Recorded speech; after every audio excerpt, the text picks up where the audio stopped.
আপনাদের সঙ্গে শেয়ার করব। লঙ্কা একটা আর গরম মশলা দিচ্ছি। এবার এই যে থেতো করে রাখা যে আদা কিন্তু কষানো হয়েই গেছে।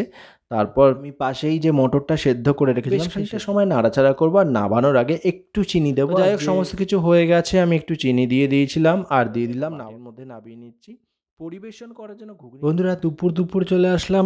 আজকে চটজলদি আপনাদের সঙ্গে শেয়ার করব ঘুগনি। তো ঘুগনির সহজ একটা রেসিপি, অনেক দিন ধরেই ভাবছিলাম করব।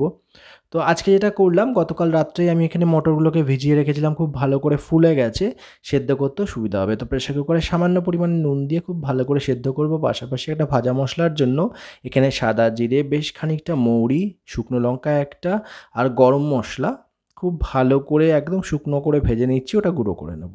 এদিকে মটরটাও সেদ্ধ হয়ে গেছে। আমি কড়াইতে যতটুকু তেল দরকার ততটুকু সর্ষের তেল ব্যবহার করছি। ছোটো ছোটো করে আলু কেটে নিয়েছিলাম ডুমো ডুমো করে, সেগুলোই ভালো করে ধুয়ে নিয়ে নুন আর হলুদ সহযোগে একটু লাল লাল করে ভেজে নেব।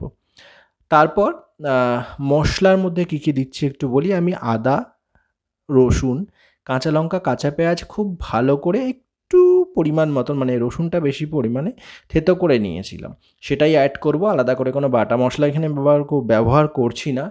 আর তেলের মধ্যে কিছুটা জিরে, দুটো তেজপাতা দিয়ে দিচ্ছি। এবার ওই যে থেতো করে রাখা যে আদা, রসুন, কাঁচা লঙ্কা আর কাঁচা পেঁয়াজ সেটা দিয়ে দিলাম বেশ খানিকটা পরিমাণে। স্বাদ অনুযায়ী নুন আমি এখানে তো দিয়েইছিলাম, আর সেদ্ধ করার সময় মটরের মধ্যেও কিন্তু নুন দেওয়া ছিল। তো এখানে যতটুকু নুন দরকার ততটুকু নুন অ্যাড করব, রঙের জন্য কাশ্মীরি লঙ্কার গুঁড়ো আর একটুখানি হলুদ অ্যাড করে দেবো। তো মোটামুটিভাবে এখানে কিন্তু কষানো হয়েই গেছে। তারপর আমি পাশেই যে মটরটা সেদ্ধ করে রেখেছিলাম সেই সেদ্ধ করে রাখা মটরটা দেবো। তো হলুদটা একটু কম মনে হচ্ছিলো বলে আর একটু হলুদ আমি দিয়ে দিলাম, মানে হলুদের গুঁড়ো দিয়ে দিলাম। মশলাটা এখন খুব ভালো করে কষানো হয়ে গেল আলু সহযোগে। এরপর সেদ্ধ করে রাখা মটরগুলো দিয়ে বেশ খানিকটা সময় নাড়াচাড়া করবো, আর নাবানোর আগে একটু চিনি দেবো। আর যে ভাজা মশলা ভেজেছিলাম সেটা আমি গুঁড়ো করে নিয়েছি, সেই গুঁড়ো মশলাটা দিয়ে একটু মাখা করে টান করে নামিয়ে নেব।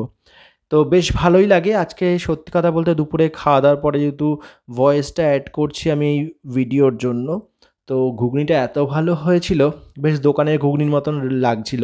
পার্থক্য একটাই ছিল, সেটা হচ্ছে তেঁতুল জলটা ব্যবহার করিনি, কুচো পেঁয়াজটা দিইনি, বাকি সব ঠিকঠাক ছিল। মানে খাওয়ার সময় কুচো পেঁয়াজ ওপর থেকে দেওয়া হয় না, বা শসা দেওয়া হয়, একটুখানি বিট লবণ, তেঁতুলের জল, সেটা দারুণ লাগে, বা লঙ্কা কুচনো, সেগুলো আর দিলাম না। ঘরোয়া উপকরণে ঘরের মতো করে করলাম, কিন্তু স্বাদটা হয়েছিল অসাধারণ।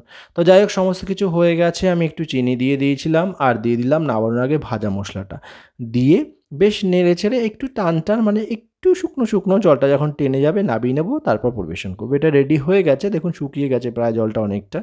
এবার আমি একটা বাটির মধ্যে নামিয়ে নিচ্ছি।